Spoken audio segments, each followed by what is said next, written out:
전능하사 천지를 만드신 하나님 아버지를 내가 믿사오며 그 외아들 우리 주 예수 그리스도를 믿사오니 이는 성령으로 잉태하사 동정녀 마리아에게 나시고 본디오 빌라도에게 고난을 받으사 십자가에 못 박혀 죽으시고 장사한 지 사흘 만에 죽은 자 가운데서 다시 살아나시며 하늘에 오르사 전능하신 하나님 우편에 앉아 계시다가 저리로서 산자와 죽은 자를 심판하러 오시리라.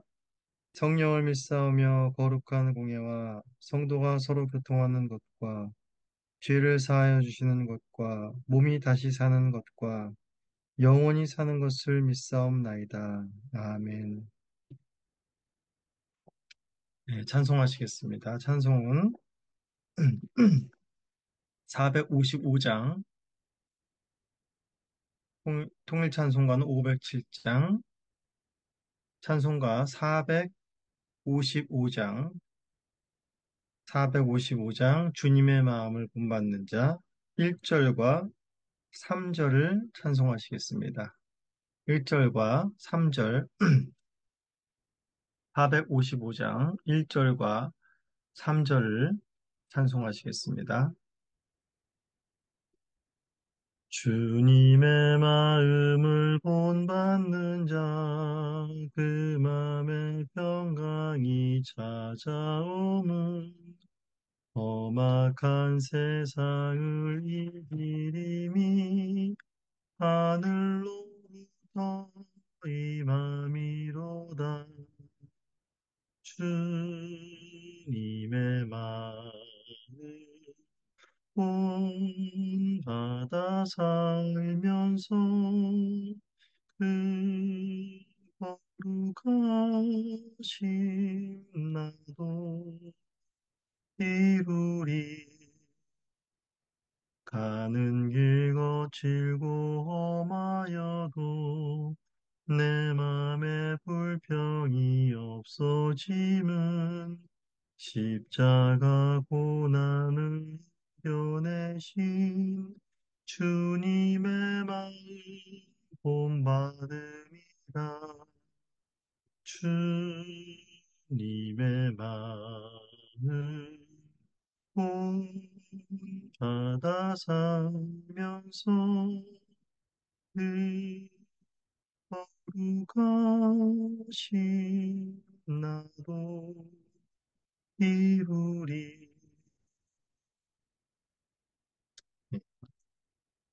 네, 하나님 말씀 보시겠습니다. 하나님 말씀은 사도행전 20장 17절에서 27절까지의 말씀입니다. 사도행전 20장 17절에서 27절까지의 말씀을 보시겠습니다.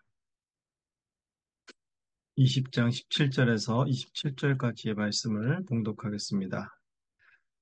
바울이 밀레도에서 사람을 에베소로 보내어 교회 장로들을 청하니 오매 그들에게 말하되 아시아에 들어온 첫날부터 지금까지 내가 항상 여러분 가운데 어떻게 행하였는지를 여러분도 아는 바니 곧 모든 겸손과 눈물이며 유대인의 관계로 말미암아 당한 시험을 참고 주를 섬긴 것과 유익한 것은 무엇이든지 공중 앞에서 각 집에서나 꺼리낌이 없이 여러분에게 전하여 가르치고 유대인과 헬라인들에게 하나님께 대한 회개와 우리 주 예수 그리스도께 대한 믿음을 증언한 것이라.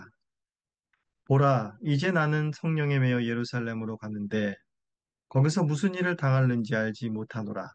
오직 성령이 각 성에 내게 증언하여 결박과 혼란이 나를 기다린다 하시나 내가 당려갈 길과 주 예수께 받은 사명 곧 하나님의 은혜의 복음을 증언하는 일을 마치려 하면은 나의 생명조차 조금도 귀한 것으로 여기지 아니하노라. 보라, 내가 여러분 중에 왕래하며 하나님의 나라를 전파하였으나 이제는 여러분의 다 내 얼굴을 다시 보지 못할 줄 아노라.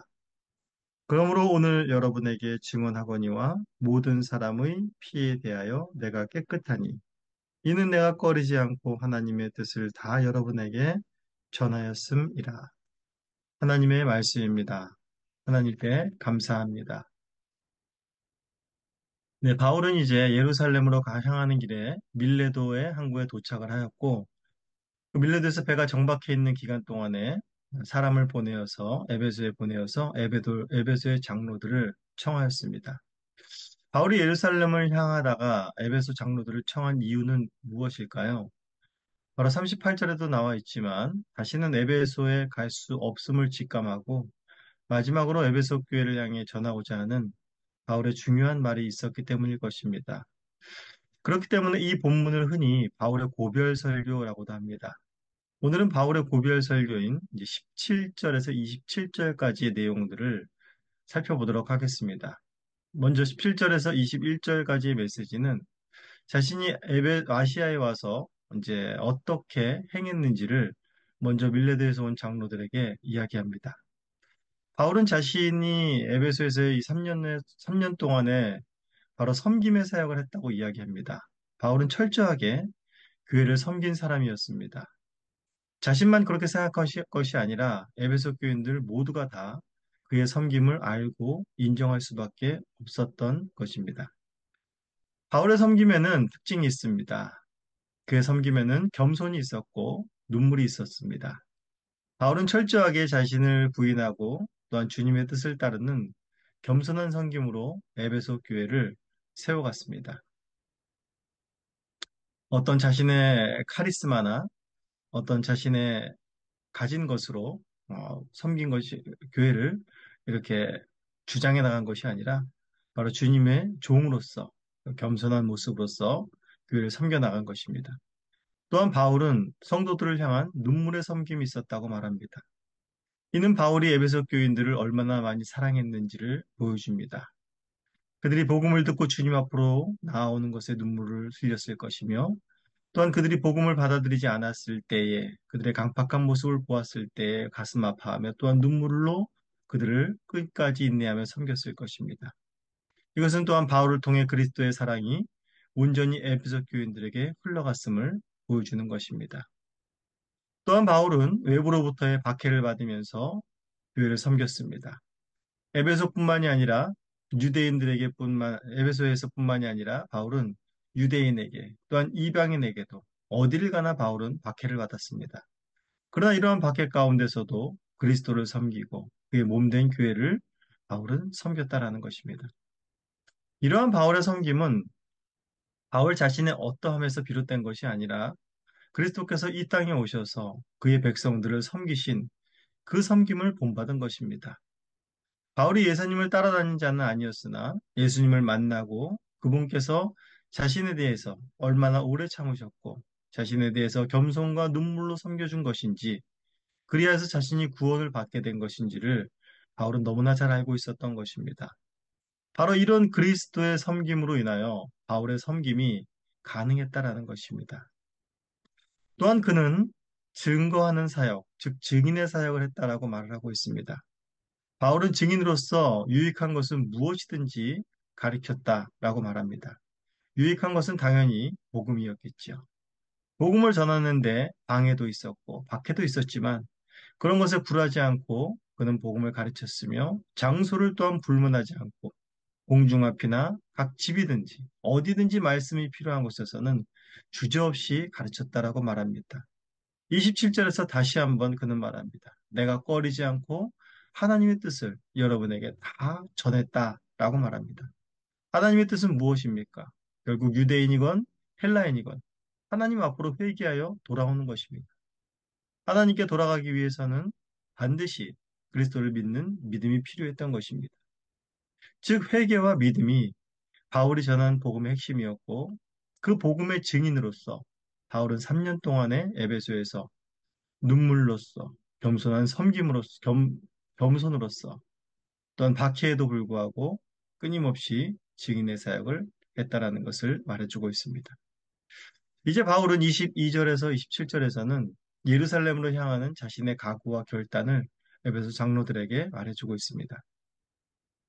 예루살렘으로 간다는 것은 21장에서 하면 더욱 구체적으로 밝혀지겠지만은 그가 어떤 해를 당할 것인지를 암시하고 있는 것입니다.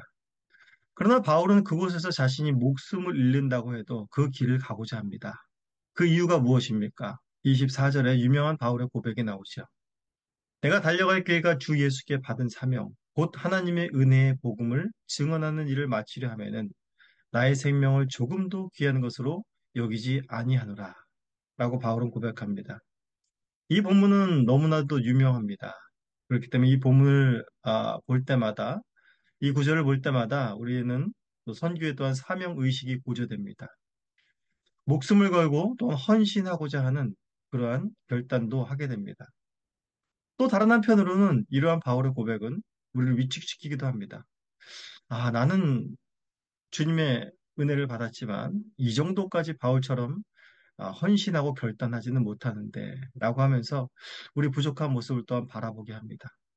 하지만 우리가 기억해야 될 것은 바울이 달려가는 그 길이 얼마나 복된 것인지, 그가 받은 사명이 얼마나 가치가 있는 것인지 바울이 말해주려는 것이지, 바울이 복음을 전하려면 너희들 목숨 걸어라. 이 정도 헌신이 아니면 그리스도인으로 살아갈 수 없다라는 것에 대한 그런 헌신을 강조한 내용이 아니라는 것입니다.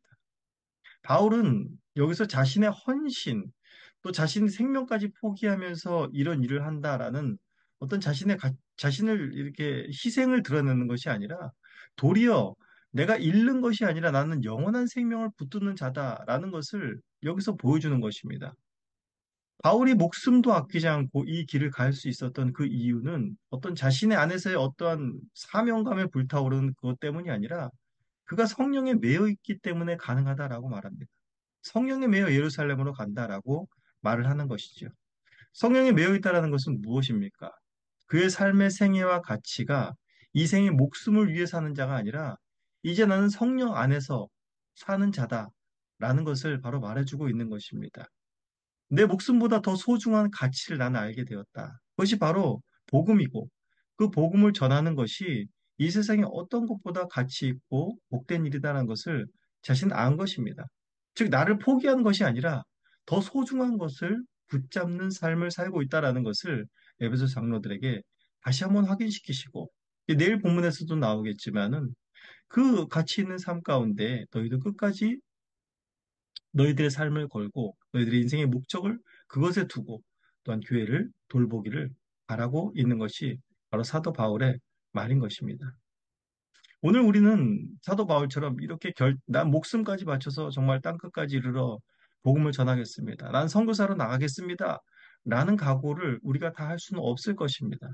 그러나 사도 바울 때와 지금과 동일하게 우리에 임하는 것은 바로 그 복음의 가치인 것입니다. 그 복음의 가치가 사도 바울 때와 우리 때와 다르지 않은 것입니다. 그 성령의 매임 받은 그 바울의 삶이 오늘 우리의 삶과 다르지 않은 것입니다. 우리의 삶 역시 성령에 매여 있는 삶입니다. 성령께서 우리 안에 내주하십니다. 그리고 성령께서 우리의 인생을 바울처럼 끝까지 인도해 나가시는 것입니다. 성령께서 우리 안에 있는 그 복음의 가치를 날마다 일깨우는 것입니다. 바울이 들고 있었던 그 복음의 가치가 오늘날 우리에게도 동일한 것입니다. 이 땅에 우리의 목숨보다도 더 소중한 가치라는 것. 우리가 지금 그리스도를 믿고 있고 이렇게 주님 앞으로 나아가고 있다는 것은 바로 우리가 성령 안에 사는 자이며 우리의 이 생의 목숨보다도 더 귀한 가치인 복음으로 사는 자라는 것을 증거하고 있는 것입니다. 오늘도 우리에게 심겨진 그 복음의 가치를 확인하시고 성령 안에서 은혜와 평강 가운데 영원한 삶을 살아가시는 교우님들이 되시기를 간절히 소원합니다. 같이 기도하시겠습니다. 하나님 아버지 감사합니다. 오늘도 이 아침에 우리들을 깨우셔서 사도 바울을 통하여서 진정한 그 복음의 가치를 깨닫게 하시고 성령 안에 매어 사는 삶을 사모하게 하시니 감사합니다. 오늘도 우리에게 주어진 복음, 우리에게 심겨진 그 복음의 가치가 얼마나 위대한 것인지 깨닫게 하시고 그 복음의 가치 외에 더 다른 것을 우리의 삶의 가치로 두지 않도록, 우리 삶의 목적으로 두지 않도록 우리 인생을 인도하여 주시옵소서. 오늘도 성령 안에서 은혜와 평강 가운데 우리의 삶을 살아갈 수 있도록 우리의 삶을 주장하여 주시옵소서. 감사합니다. 예수님의 이름으로 기도합니다. 다 함께 주님께서 가르치신 기도로 예를 마치겠습니다. 하늘에 계신 우리 아버지여, 이름이 거룩히 여김을 받으시오며, 나라가 임하시오며, 뜻이 하늘에서 이루어진 것 같이 땅에서도 이루어지이다. 오늘 우리에게 일용할 양식을 주시옵고, 우리가 우리에게 죄 지은 자를 사하여 준 것 같이, 우리의 죄를 사하여 주시옵고, 우리를 시험에 들게 하지 마시옵고, 다만 악에서 구하시옵소서. 나라와 권세와 영광이 아버지께 영원히 있사옵나이다. 아멘.